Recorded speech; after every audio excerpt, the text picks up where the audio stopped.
बाद दोबारा ओवरव्यू दे देता हूँ। बेसिकली बिजनेस एक्टिविटी होती क्यों है? बिजनेस एक्टिविटी इसलिए होती है कि to earn profits by selling the products to the customers, और कस्टमर्स को जो है वो आप प्रोडक्ट्स जो है वो सेल कर रहे होते हो, ठीक है, और उससे उसके ऊपर जो है वो आप प्रॉफिट्स कमा रहे होते हो। सो that is basically why the business activity occurs. और फैक्टर्स ऑफ प्रोडक्शन हमने डिस्कस करे कि चार तरीके के आपके फैक्टर्स ऑफ प्रोडक्शन होते हैं, that is land, labour, capital and enterprise. Land, labour, capital, enterprise आपके चार रिसोर्सेज होते हैं जिनको आप इस्तेमाल करके गुड्स एंड सर्विसेज को प्रोड्यूस कर रहे होते हो। नाउ बेसिकली हम लोग ने ये पढ़ा कि फैक्टर्स ऑफ प्रोडक्शन जो है वो लिमिटेड होते हैं। लिमिटेड मतलब कि फैक्टर्स ऑफ प्रोडक्शन जो है वो आपके खत्म हो जाते हैं कभी भी, सही है, क्योंकि वो लिमिटेड इन नेचर होते हैं।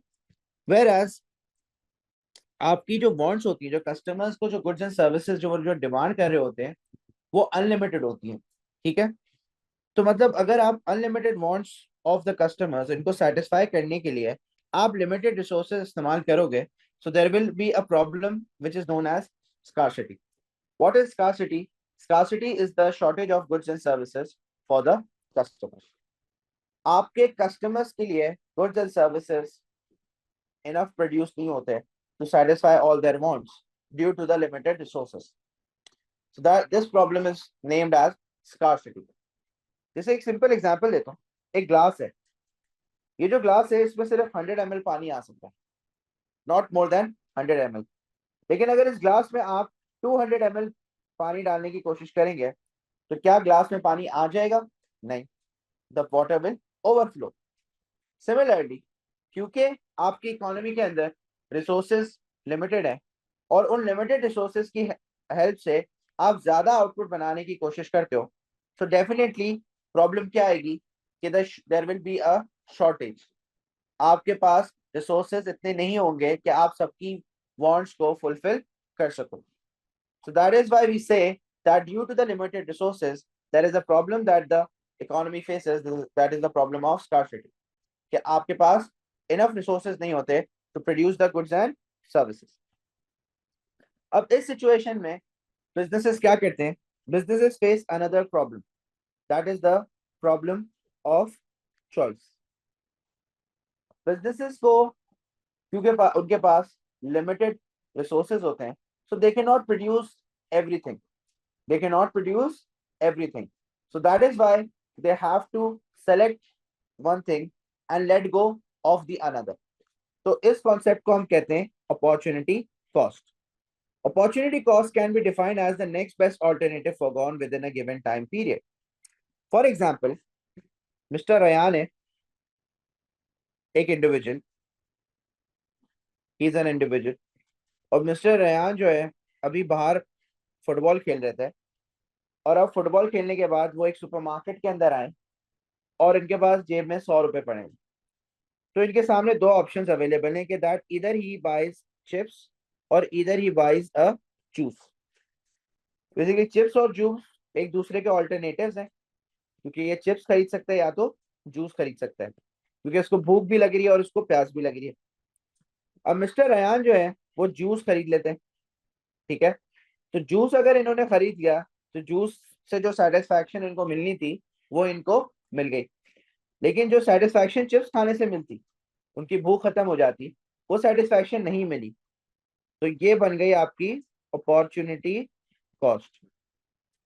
Chips became the opportunity cost. Why? Because we didn't select chips, हमने क्या सेलेक्ट करा? Juice. So basically opportunity cost is the next best alternative that is forgone. Similarly एक बिजनेस है, उस बिजनेस के सामने दो ऑप्शंस है, या तो वो टेबल्स मैन्युफैक्चर कर सकता है या फिर वो चेयर्स मैन्युफैक्चर कर सकता है। वो बिजनेस डिसाइड करता है कि वो टेबल मैन्युफैक्चर करेगा, तो chairs will become his opportunity cost. Why? Because the profit that he could have earned, that could have earned, is not earned. जो प्रॉफिट वो चेयर बेच के कमा सकता था, वो प्रॉफिट यहाँ पे नहीं उसको रिसीव हुआ, so hence this became his opportunity cost.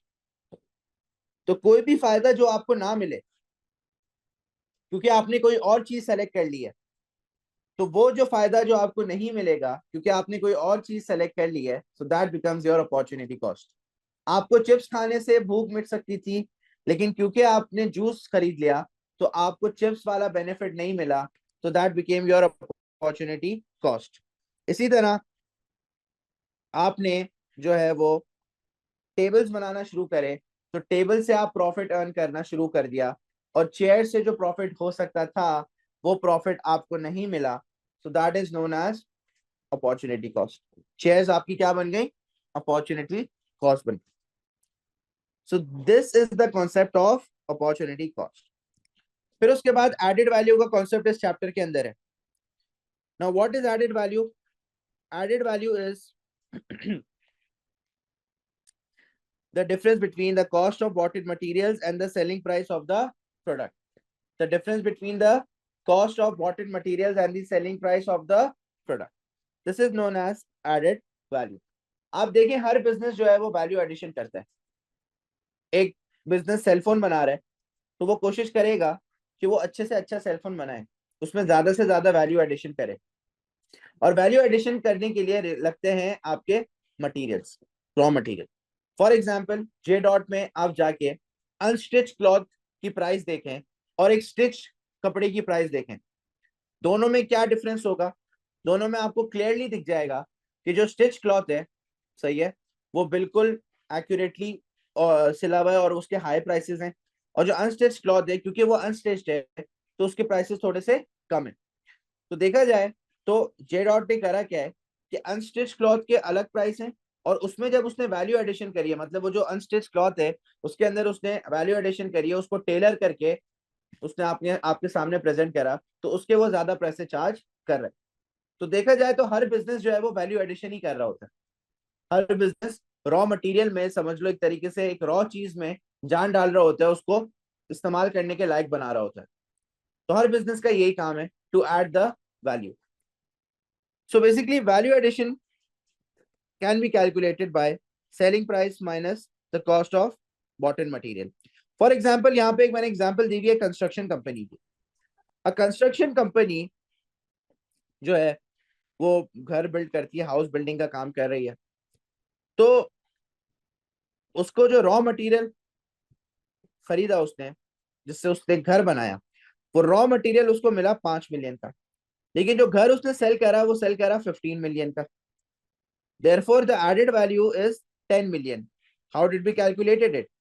Basically 15 million जो कि सेलिंग प्राइस थी, उसमें से हमने माइनस करा रॉ मटेरियल की कॉस्ट, तो हमारे पास आ गई हमारी added value, that is $10 million। अब अक्सर बच्चे कंफ्यूज हो जाते हैं कि सर एडेड वैल्यू और प्रॉफिट तो सेम हुआ, फिर ऐसा बिल्कुल भी नहीं है। एडेड वैल्यू अगर देखा जाए तो एडेड वैल्यू में से हम लोग सिर्फ और सिर्फ मटेरियल की कॉस्ट माइनस कर रहे हैं, तो हमारे पास एडेड वैल्यू का आंसर आ रहा है। लेकिन प्रॉफिट का आंसर इस तरीके से नहीं आता। प्रॉफिट का आंसर लाने के लिए हम लोग और खर्चे माइनस करते हैं। वो और खर्चे क्या है बच्चों? फॉर एग्जाम्पल लेबर चार्जेस,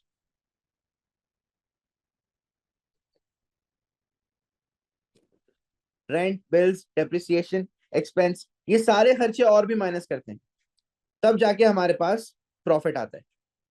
मैंने अज्यूम ये किया कि लेट्स सपोज ये सारे खर्चे $3 मिलियन के हुए, हमारे 3 मिलियन के खर्चे हुए, तो हमारे पास प्रॉफिट कितना बचा? 7 मिलियन का। ये जो सारे खर्चे माइनस करने के बाद जो फिगर आई है, ये होता है हमारा प्रॉफिट। उससे पहले जो फिगर है ये 10 मिलियन, ये क्या है? Added value. क्यों? क्योंकि एडेड वैल्यू के अंदर हम लोग सिर्फ और सिर्फ सेलिंग प्राइस में से क्या माइनस करें? Cost of raw material. So this is the difference between added value and profit, so don't get confuse in that. Now let's discuss the ways of increasing the added value. अब आप added value किस तरीके से increase करते हैं? Added value को increase करने के बच्चों दो तरीके होते हैं। इधर you can increase the selling price और इधर you can decrease the cost of raw material. जैसे 2021 में एक प्रोडक्ट था जिसकी सेलिंग प्राइस थी 10 और उस पर रॉ मटेरियल लग रहा था $2 का, so the added value was 8। However 2022 में सेलिंग प्राइस 15 कर दी गई, लेकिन रॉ मटेरियल $2 ही रहा, लेकिन एवरेज आपकी जो एडेड वैल्यू है वो कितनी हो गई? $13 हो गई। तो देखा जाए तो सेलिंग प्राइस बढ़ाने से फ्रॉम 10 to 15, यहाँ पे अल्टीमेटली आपका एडेड वैल्यू भी इंक्रीज हो गई। लेकिन अगर आप सेलिंग प्राइस इंक्रीज कर देंगे ना बच्चों, तो उसकी डिमांड जो है वो डिक्रीज हो जाएगी। डिमांड क्यों डिक्रीज हो जाएगी? क्योंकि प्रोडक्ट हो जाएगा महंगा। और आप लोगों को पता है as price increases demand falls. तो प्राइस इंक्रीज अगर होगी और डिमांड उससे नीचे गिर जाएगी, तो डेफिनेटली मसला ये आएगा कि आपके डिमांड जो है वो रिड्यूस हो जाएगी और आपकी प्रॉफिटेबिलिटी और रेवेन्यू भी कम हो जाएंगे। फिर उसके बाद दूसरा मेथड है that is decrease the cost of raw material. For example यहाँ पे देखें, रॉ मटेरियल पहले हमें $5 का मिल रहा था, हम $10 का प्रोडक्ट सेल कर रहे थे, तो हमारे पास एडेड वैल्यू कितनी आ रही थी? $5। 2022 में हमें रॉ मटेरियल मिल रहा है $3 का, सेलिंग प्राइस है $10 की, तो हमारे पास एडेड वैल्यू कितनी आ रही है? $7। तो देखा जाए तो the cheaper we buy the raw material, 5 से कितना हो गया raw material? $3। The more added value we will get. Ultimately 5 से एडेड वैल्यू कितनी हो गई? 7। However the quality of product might decrease. आपके प्रोडक्ट की क्वालिटी इससे गिर सकती है if you buy cheaper raw material. तो बेसिकली ये दो मेथड है, लेकिन इन दोनों मेथड के साथ उनके उनके डिसएडवांटेजेस भी हैं। तो इसलिए बिजनेस को बहुत ज्यादा केयरफुली जो है वो इन दोनों दोनों मेथड्स को इम्प्लीमेंट करना है। जितना केयरफुली बिजनेस इम्प्लीमेंट करेगा इस चीज को, उतना बेहतर तरीके से बिजनेस जो है वो अपना एडेड वैल्यू को इंक्रीज कर पाएगा। उसके बाद वी स्टडी अबाउट, इस चैप्टर में हम लोग पढ़ते हैं बिजनेस एनवायरनमेंट के बारे में। अब बिजनेस एनवायरनमेंट के बारे में we discuss about the dynamic business environment. What is a dynamic business environment? Basically जो भी चेंजेस आते हैं आपके बिजनेस एनवायरनमेंट के अंदर, that is known as dynamic business environment. और डायनामिक से अगर आप स्पेसिफिक टर्म्स लें इसके, तो डायनामिक का मतलब होता है फास्ट चेंजिंग। तो किसी भी बिजनेस एनवायरनमेंट को आप आज के दौर में देखें, it is a fast changing environment. Her business जो है वो एक फास्ट चेंजिंग एनवायरनमेंट में काम कर रहे हैं। जैसे हर साल देखें आप, अब नया फोन आ रहा है। पहले के जमाने में आईफोन जो है वो काफी टाइम लेते थे अपना दूसरा फोन लॉन्च करने में, लेकिन आज के दौर में देखें हर साल कोई ना कोई नया फोन आ जाता है। So it is a change. और क्यों चेंज आ रहा है? क्योंकि टेक्नोलॉजिकल चेंज बहुत ज्यादा तेजी से चेंज हो रही है। लोगों की नीड्स और वांट्स जो है वो बहुत ज्यादा से चेंज हो रही है। हर साल उनको कोई नया फोन हाथ में चाहिए। तो देखा जाए तो आपके जो चेंजेस हैं वो काफी ज्यादा रैपिडली हो रहे हैं मार्केट के अंदर, एनवायरनमेंट के अंदर। So in a business environment the market changes very rapidly. और यूजुअली ये चेंज किन किन तरीके के होते हैं? There is a technological change. आपकी टेक्नोलॉजी चेंज हो रही है। आज आप देखें 100 मेगापिक्सल कैमरा, 20x जूम के कैमरा, आप जमीन पे खड़े हुए चांद की तस्वीरें ले सकते हैं जूम इन करके। तो ये सारी चीजें क्या है? प्रोडक्ट में टेक्नोलॉजिकल चेंज आया है। So technological change, there is a change in the environment which leads businesses to change themselves. Businesses को अपनी टेक्नोलॉजी को एनहांस इंप्रूव करने की कोशिश करनी पड़ती है। फिर उसके बाद एक और चेंज आता है एनवायरनमेंट में, that is increase in competition. आपने बिजनेस स्टार्ट करा था, आप अकेले थे, मार्केट में और कोई नहीं था, लेकिन वक्त के साथ साथ और ज्यादा कंपटीशन आ गया। अब कंपटीशन आने की वजह से आपको अपने प्रोडक्ट को बेहतर बनाना पड़ेगा देन योर कॉम्पिटिटर। तो बेहतर प्रोडक्ट बनाने की कोशिश करें, इनोवेशन लेकर आए उसके अंदर। सही है। तो कंपटीशन इंक्रीज होने की वजह से भी बिजनेसेस को चेंजेस लेकर आने पड़ते हैं अपने बिजनेस के अंदर। तो जैसे जैसे इन्वायरमेंट चेंज होता रहेगा, वैसे वैसे बिजनेस को भी चेंज लेकर आना है। क्योंकि अगर बिजनेस चेंज नहीं लेकर आएगा तो वो फेल हो जाएगा। इसके एक बहुत बड़ी एग्जांपल है Nokia. Nokia was the leadest like, मतलब आप फोन अगर बोलो तो फोन का दूसरा नाम नोकिया होता था। एक जमाना ऐसा होता था कि फोन क्या है? नोकिया। फोन कौन सा? नोकिया। बहुत कम दूसरे ब्रांड जो है वो सेटल होते थे। लेकिन नोकिया का सबसे बड़ा फेलियर का रीजन था कि they didn't accepted the change and they did not change themselves. जैसे जैसे टेक्नोलॉजिकल चेंज आना शुरू हुआ, कंप्यूटर्स और ज्यादा फास्ट प्रोसेसिंग होना शुरू हो गए, बेसिकली नोकिया ने टेक्नोलॉजी को एक्सेप्ट नहीं करा। उसने बोला ये कुछ दिन की कहानी है, ये फेल हो जाएगी। उसने टच स्क्रीन फोन्स को एक्सेप्ट नहीं करा। उसने बोला ऐसा टच स्क्रीन फोन्स जो है वो कुछ दिन की कहानी है, फेल हो जाएंगे। तो बेसिकली नोकिया ने चेंज एक्सेप्ट नहीं करा, और उसकी वजह से आज देखिए नोकिया जो है वो उसने सब कुछ खो दिया। नोकिया ने जो ब्रांड लीडर था, वो जो मार्केट में एक उसका नाम था, वो नाम अब इतना रहा नहीं है। ठीक है, अभी भी वो कोशिश जरूर कर रहा है compete करने की, बट दूसरे कॉम्पिटिटर्स बहुत आगे निकल चुके हैं और आज नोकिया कुछ भी नहीं है। तो देखा जाए तो टेक्नोलॉजिकल चेंज और कंपटीशन जब चेंज हो रहा हो मार्केट के अंदर, तो आपने अपने बिजनेस के अंदर भी चेंज लेकर आना जरूरी है। तीसरा चेंज है लीगल चेंजेस। अब लीगल चेंजेस क्या होते हैं? जैसे रूल्स एंड रेगुलेशंस चेंज होते हैं कंट्रीज के। फॉर एग्जांपल, सऊदीया में alcohol was banned in each and every state. जितने भी आपकी सिटीज थी उसके अंदर अल्कोहल बैन था। However now alcohol can be consumed in different cities except for Mecca and Medina. Mecca और मदीना में के जो होली लैंड है, होली सिटीज है हमारी, इनके अलावा आप सऊदीया के में कहीं भी जो है वो कंजम्पशन कर सकते हैं। तो देखा जाए तो ये लीगल चेंजेस की वजह से भी बिजनेसेस अफेक्ट हो रहे होते हैं, पॉजिटिवली और नेगेटिवली दोनों। अब जो बिजनेस अल्कोहल प्रोड्यूस कर रहा है उसकी तो सेल्स बढ़ गई, सऊदीया के अंदर वो सेल करेगा दूसरी सिटीज के अंदर। ठीक है, तो देखा जाए तो लीगल चेंजेस भी बिजनेस एनवायरनमेंट को इम्पैक्ट कर रहे होते हैं। Then we have economic changes. जैसे इकोनॉमी में रिसेशन आ गया या महंगाई हो गई। अब जैसे पाकिस्तान में महंगाई हो गई तो उसकी वजह से भी बिजनेसेस के ऊपर इम्पैक्ट पड़ते हैं। महंगाई हो रही है ज्यादा तो कस्टमर प्रोडक्ट नहीं खरीद रहे हैं, और बिजनेस को अगर सेल्स करनी है तो उनको क्या करना पड़ेगा? प्राइसेस को कम करना पड़ेगा। तो प्राइसेस को कम करने के लिए वो अपना प्रॉफिट मार्जिन कम कर देते हैं। फॉर एग्जाम्पल, अगर मैं एक चीज 10 रुपए की बेच रहा हूँ, तो 10 रुपए की चीज बेचने में $2 उसकी कॉस्ट है और $8 मेरा प्रॉफिट है। लेकिन $10 की चीज जो है वो काफी महंगी लग रही है कस्टमर को, तो मैं अपना प्रॉफिट मार्जिन 8 से 5 कर दूंगा और सेलिंग प्राइस जो है वो 7 कर दूंगा, ताकि मार्केट में ये प्रोडक्ट सेल हो जाए। तो देखा जाए तो इन्फ्लेशन की वजह से भी जो है वो काफी ज्यादा बिजनेस को अपने डिसीजंस चेंज करने पड़ते हैं। सो इकोनॉमिक चेंजेस अगर आएंगे तो बिजनेस को अपने डिसीजंस चेंज करने पड़ेंगे। And lastly, changes in taste and fashion. लोगों का टेस्ट एंड फैशन काफी चेंज हो गया है। अब वक्त के साथ साथ देखें फैशन में कितना ज्यादा चेंज आया है, गाड़ियों में आप देखें कितना ज्यादा चेंज आया है। तो ये सारी चीजें जो है वो क्या होता है? टेस्ट चेंज आता है due to the change in taste and fashion. अगर कस्टमर की नीड्स चेंज हो रही हैं, कस्टमर जो है वो पहले, लेट्स सपोज सेलफोन एक नीड नहीं था, लेकिन आजकल के दौर में सेलफोन इंटरनेट एक नीड बन चुका है, क्योंकि आपको दुनिया भर से कनेक्टेड रहना है। So you can not live without it, right?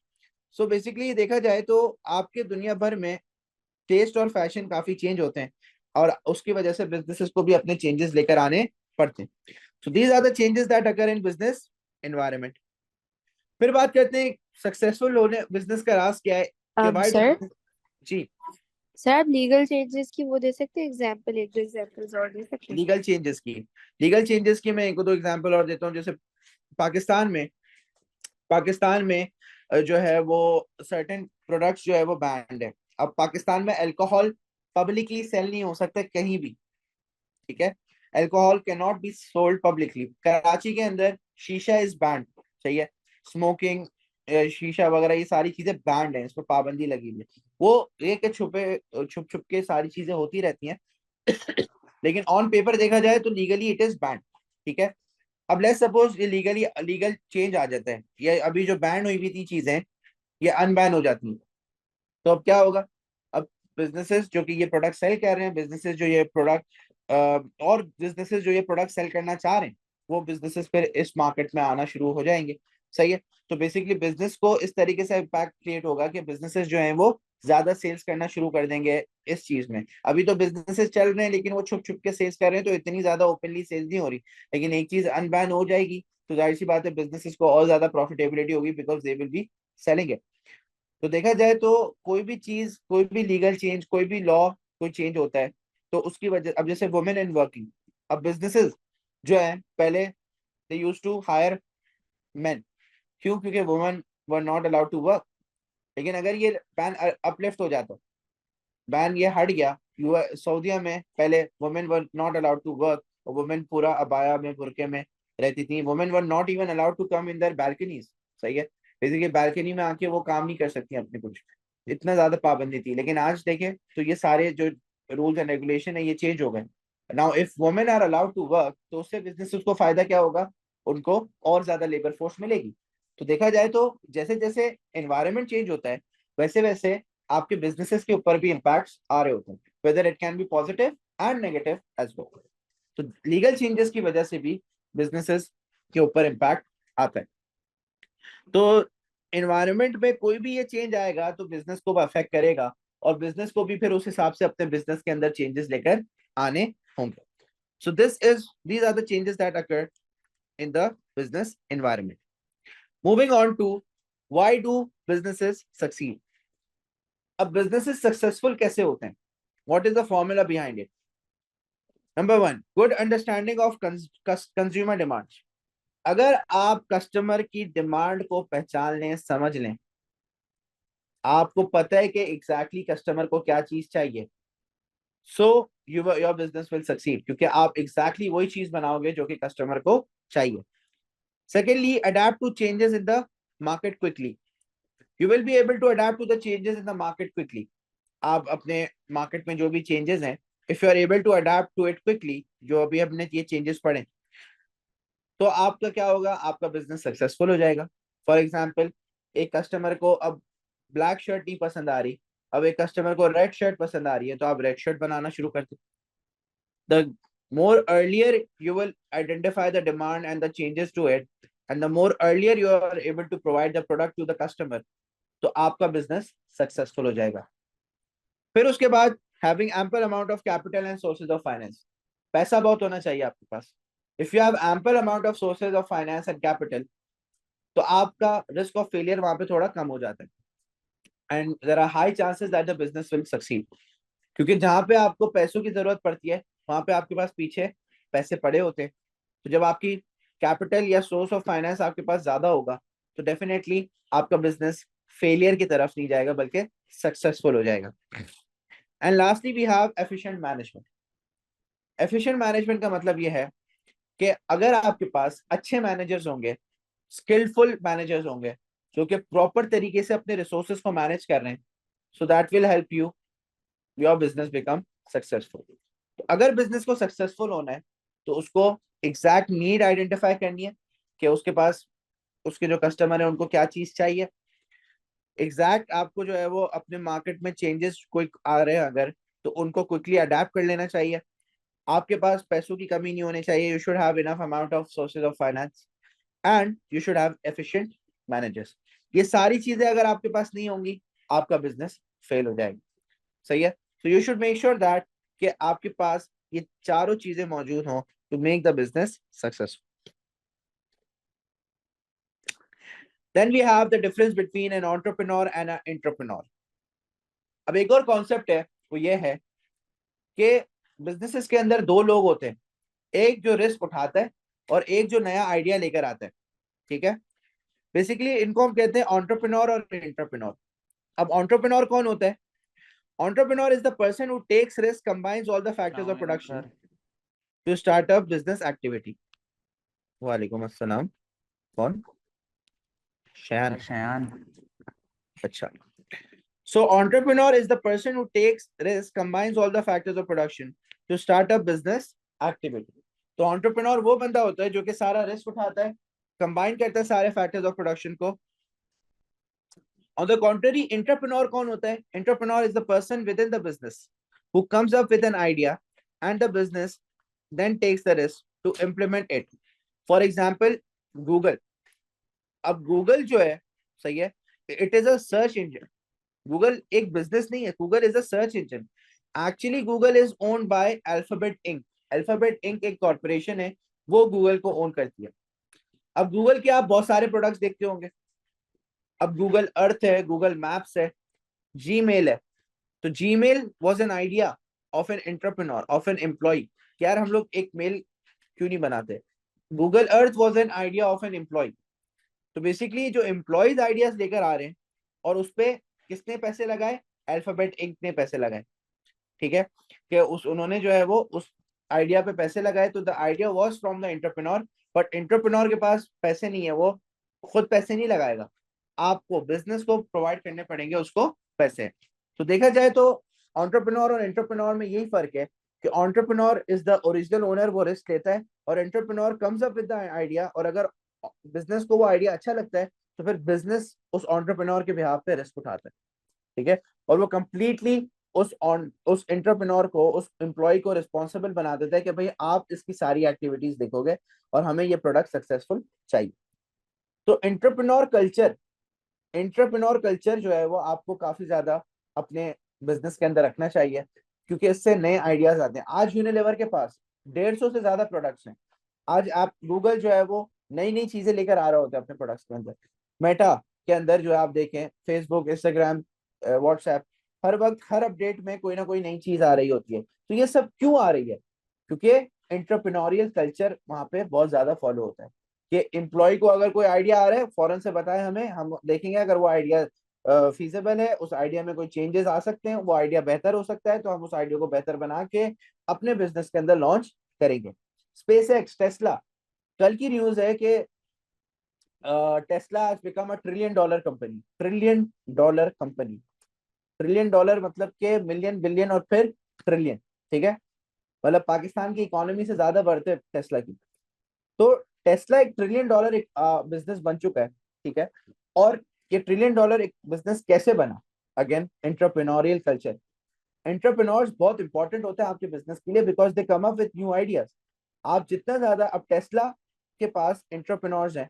Tesla, Elon Musk बोलता है कि भाई आप आइडिया लेकर आ, सही है। अब इलॉन मस्क हर चीज थोड़ी सोचता है, सही है, उसके एम्प्लॉयज हैं इतने सारे, सही है, वो लोग भी इस चीज को सोचते हैं। अब उन्होंने ऐसा रॉकेट बना दिया भाई जो जा भी रहा है स्पेस में, वापस आ भी रहा है। इलॉन मस्क का लॉन्ग टर्म एम ये है कि उसको स्पेस टूरिज्म को जो है वो केटर करना है कि स्पेस में जाके टूर, मतलब टूरिस्ट अब स्पेस में जाएंगे, ठीक है। तो स्पेस टूरिज्म उसको लॉन्च करना है, तो वो उसका आइडिया है। तो उसी आइडिया के पीछे जो है वो उसने ये चीज बना डाली कि भाई रॉकेट जाएगा, वापस आ जाएगा, वहीं पार्क हो जाएगा, जैसे गाड़ी स्पेस में जा रही है वापस आके वहीं आ गई, लग गई।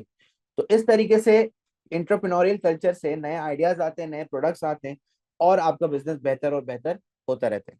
So that is why it is important for the business to have entrepreneurial culture in the business environment.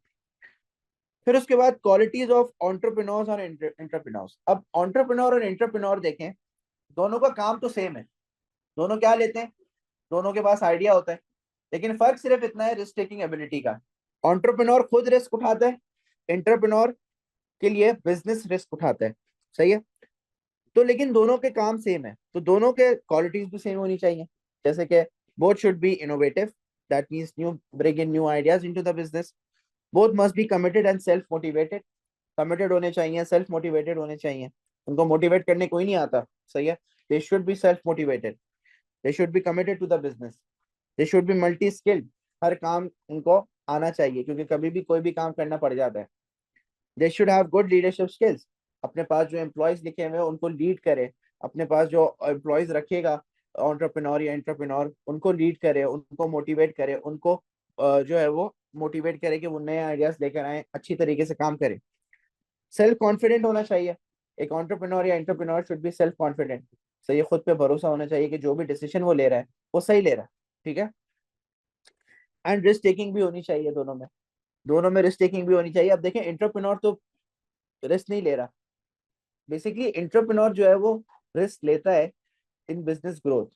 यार अब हम एक नई चीज लेकर आ जाते हैं, अब हम अपने प्रोडक्ट के अंदर ये नई चीज कर लेते हैं। तो बेसिकली देखा जाए तो एंटरप्रेन्योर के अंदर भी एक रिस्क टेकिंग एबिलिटी होनी चाहिए कि he must be able to introduce new things and introduce growth. तो बेसिकली रिस्क टेकिंग जो है वो ग्रोथ से भी रिलेट करती है कि आप अपने बिजनेस को बढ़ाएंगे, तो बढ़ाने से भी एक रिस्क टेकिंग होती है वहां पे कि जो आप बढ़ा रहे हो बिजनेस को, अगर वो फेल हो जाए तो आपकी नौकरी भी जा सकती है। तो एंटरप्रेन्योर भी जो है वो उसको भी रिस्क टेकिंग होनी चाहिए, और एंटरप्रेन्योर तो वैसे ही रिस्क लेता है जो कि वो पैसा इन्वेस्ट करते हैं। So they should have the qualities, these qualities, और ये क्वालिटीज होंगी तो एक एंटरप्रेन्योर या एंटरप्रेन्योर सक्सेसफुल हो सकता है। So the role of entrepreneurship in starting up the business. Basically एक बिजनेस को एंटरप्रेन्योरशिप काफी ज्यादा जो है वो प्रमोट करनी चाहिए, because it brings in new ideas, it executes your business plan successfully. तो एक जाहिर सी बात है, एक एंटरप्रेन्योरशिप में capital, risk, market research and management, ये चीज भी ज्यादा इंपॉर्टेंट होती है। क्योंकि जाहिर सी बात है, एक एंटरप्रेन्योर स्टार्ट क्या करता है? कैपिटल इन्वेस्ट करता है, एक एंटरप्रेन्योर रिस्क उठाता है, एक एंटरप्रेन्योर मार्केट को रिसर्च करता है बिफोर मेकिंग द प्रोडक्ट, एक एंटरप्रेन्योर सारी चीजों को मैनेज करता है। तो देखा जाए तो एक एंटरप्रेन्योर जो है वो क्या क्या चीजें करता है, वो आइडिया लेकर आता है, वो बिजनेस प्लान को एग्जीक्यूट करता है, वो पैसा लेकर आता है, वो रिस्क उठाता है पैसा लगाने का, इन्वेस्ट करने का, वो मार्केट रिसर्च करता है और कस्टमर की नीड्स को आइडेंटिफाई करता है, और लास्टली वो सारी चीजों को मैनेज करता है, मतलब सारे रिसोर्सेज, जितने भी employees, raw material, capital, machinery, सारी चीजों को मैनेज करता है। Then we have the challenges face by an entrepreneur.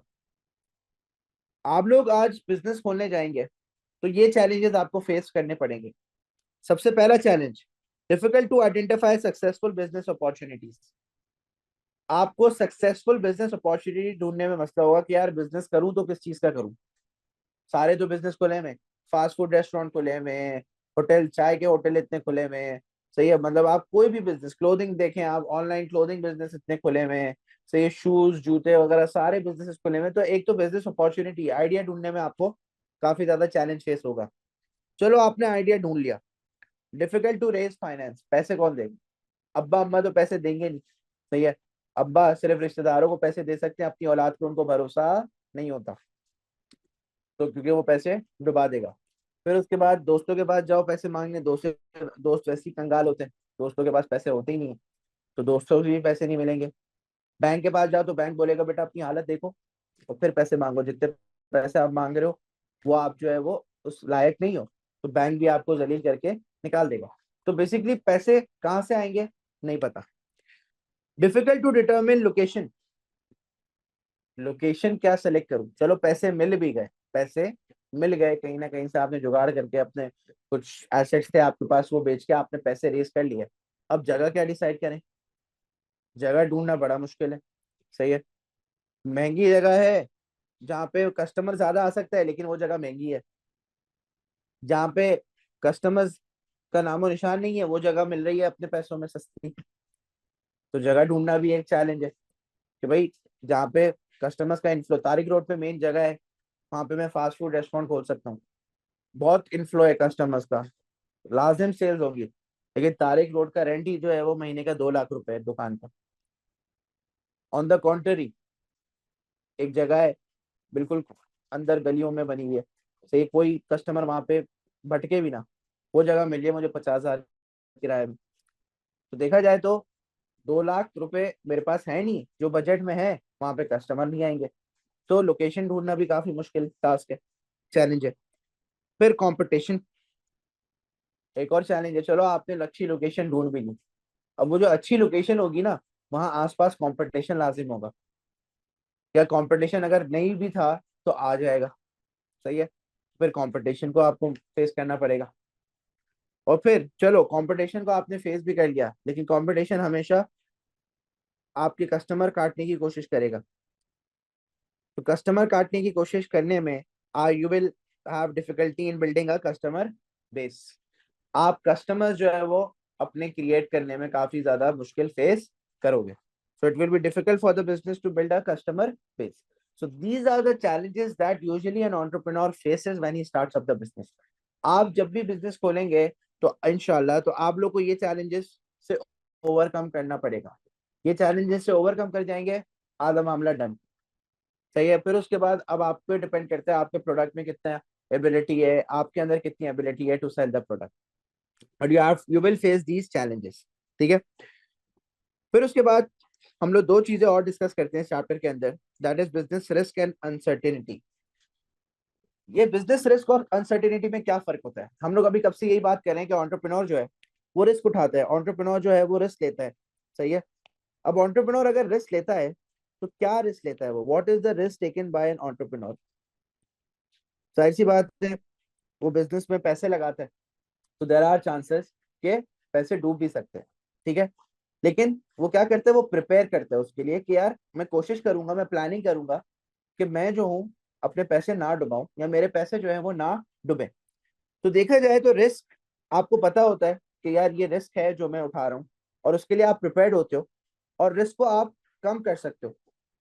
For example मुझे अगर एक बिजनेस खोलना है, अब मुझे पता है उस बिजनेस, कपड़ों का बिजनेस खोलना है, मुझसे पहले जो बिजनेसेस हैं, जो मेरे मुझसे पहले बिजनेसेस थे फेल हो चुके हैं, पहले मैं उनको स्टडी करूंगा, मैं देखूंगा कि यार ये बिजनेसेस फेल हुए क्यों, ठीक है, ताकि मेरा रिस्क थोड़ा कम हो जाए। मतलब what I am doing is I am preparing to reduce my risk.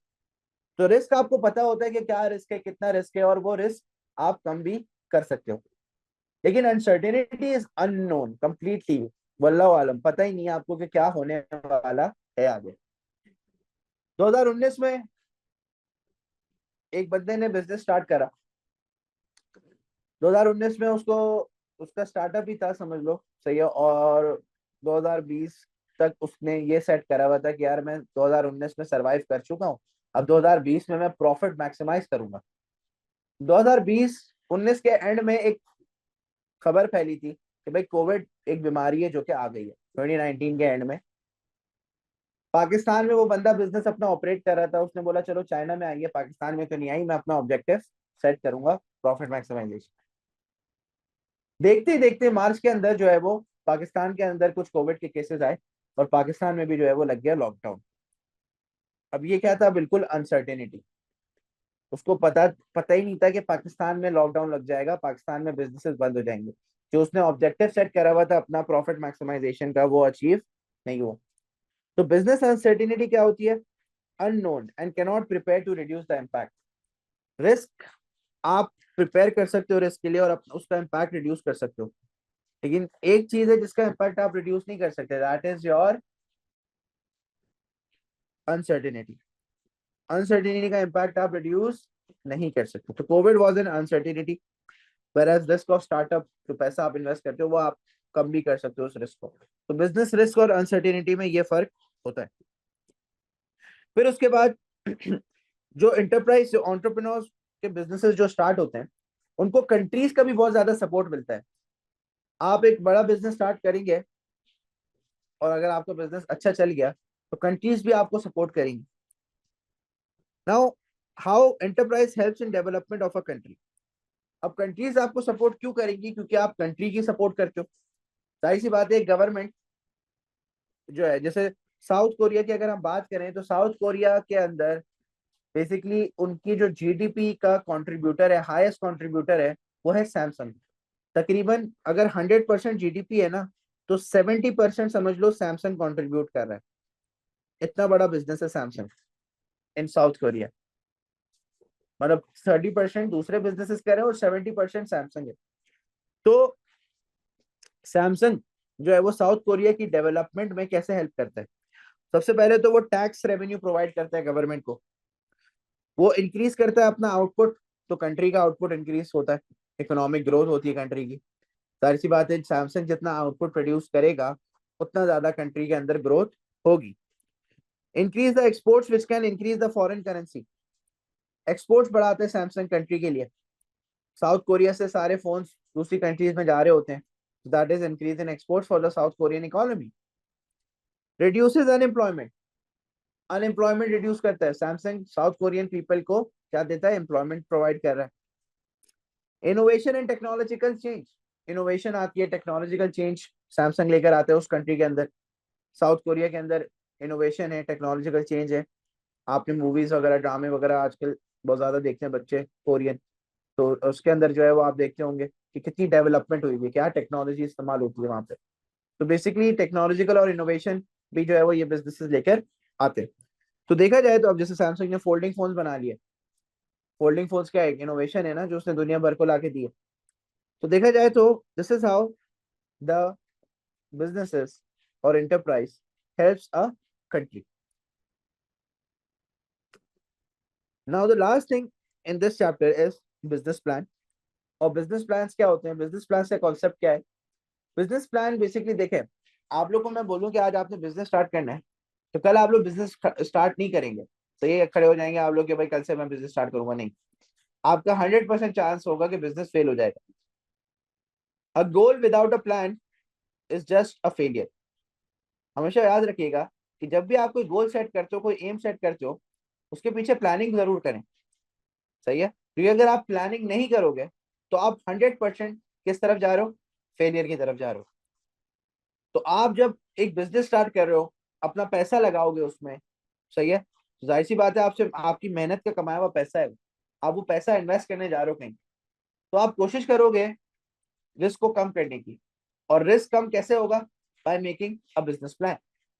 Now business plan होता क्या है? ये एक डॉक्यूमेंट होता है जिसके अंदर बिजनेस की सारी एक्टिविटीज को आप पहले से सोच के रखते हो कि यार मैं बिजनेस के अंदर क्या क्या चीजें करूंगा। अब इन एक्टिविटीज के अंदर क्या क्या चीजें आ जाती हैं, जैसे मार्केट रिसर्च, प्रोडक्ट क्या बनाना है, प्रोडक्ट की प्राइस क्या सेट करनी है, प्रोडक्ट किस तरीके से कस्टमर तक डिस्ट्रीब्यूट करूंगा, प्राइस क्या सेट करनी है, फिर उसके बाद प्रॉफिट कितना होगा, मुझे अंदाजन कितना कैश रखूंगा, कितनी मशीनरी खरीदूंगा, कितना लेबर रखूंगा। मतलब एक पूरी प्लानिंग और फोरकास्टिंग जो आप कर रहे होते हो, सो that is involve in business plan. So business plan is a document that contains the objectives of the business and the strategies of different departments and important financial forecast. Business plan एक document है जिसके अंदर business के objectives होते हैं कि business को क्या अचीव करना है, और उन ऑब्जेक्टिव्स को अचीव करने की स्ट्रैटेजीज बनाई जाती है। जैसे कि स्ट्रैटेजीज की अभी मैंने एग्जांपल दी आपको कि क्या प्राइस सेट करनी है, क्या किस तरीके से प्रोडक्ट डिस्ट्रीब्यूट करना है, ये सारी चीजें। So basically business plan is a document which is made by the entrepreneurs usually. Entrepreneurs business start करने से पहले ये डॉक्यूमेंट बनाते हैं ताकि उनका रिस्क कम हो और वो ज्यादा अच्छी प्लानिंग कर सके ताकि वो सक्सेसफुल हो जाए। Now the advantages of business plan, फायदे क्या होते हैं बिजनेस प्लान बनाने के? Business plan are able to provide the managers and employees with focus and direction to work towards. Basically business plan के अंदर डालते हो आप ऑब्जेक्टिव्स, और अगर आप ऑब्जेक्टिव्स अपने डालोगे बिजनेस प्लान के अंदर, तो जो मैनेजर्स और एम्प्लॉयज काम कर रहे हैं उनके पास ऑब्जेक्टिव्स आ जाएंगे, उनको पता होगा कि बिजनेस को एग्जैक्टली अचीव क्या करना है, तो वो उसी तरफ काम करते रहेंगे। तो देखा जाए तो आपके बिजनेस प्लान का फायदा ये है कि आपके मैनेजर्स और एम्प्लॉयज जो हैं उनको एक फोकस और डायरेक्शन मिल जाती है टू वर्क टूवर्ड्स। तो उनको पता होता है कि उन्होंने क्या चीज अचीव करनी है। फॉर एग्जाम्पल, मैं एक बिजनेस प्लान बनाता हूँ और वो बिजनेस प्लान मैं आप लोग को देता हूँ, आप लोग मेरे वर्कर्स हैं। तो उस बिजनेस प्लान में जो ऑब्जेक्टिव सेट होंगे, आप लोग कोशिश करोगे कि वो ऑब्जेक्टिव्स आप अचीव करो। तो you will start working towards those objectives. तो देखा जाए तो सबसे पहले मैनेजर्स और एम्प्लॉयज के लिए एक डायरेक्शन मिल जाती है। Secondly, it helps the business acquire bank loans. आप बिजनेस प्लान बनाओगे तो बैंक्स को भी आप पे भरोसा होना शुरू हो जाएगा कि बिजनेस प्लान जो है वो अच्छा है और एंटरप्रेन्योर जो है वो प्लानिंग करके काम कर रहे हैं। सो दैट मीन्स के एंटरप्रेन्योर फेलियर के चांसेस कम होंगे एंटरप्रेन्योर के लिए। तो बैंक लोन्स वगैरह भी मिल सकते हैं, चांसेस ज्यादा है। फिर उसके बाद it allows the owners to focus on their strengths and overcome their weaknesses. आपके बिजनेस प्लान बनाने से ओनर्स जो है वो अपने स्ट्रेंथ्स को आइडेंटिफाई कर पाएंगे कि उनकी स्ट्रेंथ्स क्या होंगी बिजनेस के अंदर, and they will also able be able to identify their weaknesses कि ये चैलेंज उनको फेस होंगे, and therefore they will be able to reduce those challenges as well. तो देखा जाए तो बिजनेस प्लान बनाने के फायदे ये हैं कि मैनेजर्स और एम्प्लॉयज को एक डायरेक्शन मिल जाती है, ओनर्स को अपॉर्चुनिटी मिल जाती है कि वो बैठ के अपने स्ट्रेंथ्स और वीकनेसेस सोचें और उन पे काम करें, और तीसरी चीज है कि बैंक लोन्स भी आपको मिल सकते हैं। However the drawbacks of business plan के ड्रॉबैक्स क्या हैं? A detailed business plan does not guarantee business success. आप बिजनेस प्लान तो बना रहे हो, एक डिटेल बिजनेस प्लान बना रहे हो, लेकिन क्या आपका बिजनेस प्लान सक्सेसफुल होगा? जरूरी नहीं है। तो आप जितना भी अच्छा बिजनेस प्लान बना लो, if you are unable to execute it properly, the business will still fail. तो बिजनेस प्लान बनाने से ये नहीं सोचो कि हमेशा के बिजनेस प्लान अब बना लिया मैंने तो मतलब अब मेरा बिजनेस अच्छा चलेगा, नहीं। बिजनेस प्लान बना तो लिया, लेकिन उसको अच्छी तरीके से एग्जीक्यूट करोगे तो बिजनेस अच्छा चलेगा। Inexperienced entrepreneurs might make an inaccurate business plan. Usually entrepreneur पहली बार बिजनेस स्टार्ट कर रहे होते हैं, तो बिजनेस अगर आप पहली बार स्टार्ट कर रहे हो तो बिजनेस प्लान भी आपका इतना कोई खास नहीं होगा, क्योंकि आप इनएक्सपीरियंस्ड हो, आपको पता नहीं है मार्केट के डायनामिक्स क्या है। तो बेसिकली इनएक्सपीरियंस्ड एंटरप्रेन्योर अगर बिजनेस प्लान बनाएगा तो it will lead to failure. thirdly, market research is needed and is often expensive. आपको बिजनेस प्लान बनाने के लिए यू नीड मार्केट रिसर्च, ताकि आपको पता चल सके कि आप कितना बेच पाओगे, कितनी सेल्स कर पाओगे, कितने खर्चे होंगे आपके। सही है, तो मार्केट रिसर्च करना जरूरी है। मार्केट में एंटर होके जाके लोगों से पूछना, कॉस्ट की इंफॉर्मेशन लेना, सप्लायर से पूछना कि भाई आप मुझे रॉ मटेरियल कितने का दोगे, मुझे ये खर्चा कितने का आएगा, कितने का मैं सेल करूंगा। मतलब ये सारी चीजें आपको डिटरमिन करनी होती हैं। तो मार्केट रिसर्च में काफी ज्यादा पैसा आपका खर्च होगा। And lastly, business plan makes entrepreneurs inflexible. अब business plan makes entrepreneur inflexible, इसका मतलब क्या है? इसका मतलब यह है कि भाई फॉर एग्जांपल मैंने एक बिजनेस प्लान बनाया बहुत मेहनत से, और वो बिजनेस प्लान रेडी हो गया। अब बिजनेस प्लान मैंने इंप्लीमेंट एग्जीक्यूट करना शुरू करा। बिजनेस प्लान में मैंने रखा हुआ था कि मैं अपने प्रोडक्ट को 100 रुपीज का मार्केट में सेल करूंगा। अब मेरा प्रोडक्ट मैंने मार्केट में रखा हुआ है, कस्टमर्स आ रहे हैं, प्राइस पूछ रहे हैं, प्राइस पूछ के जा रहे हैं, प्राइस पूछ के जा रहे हैं, लेकिन खरीद कोई नहीं रहा। अब खरीद कोई क्यों नहीं रहा?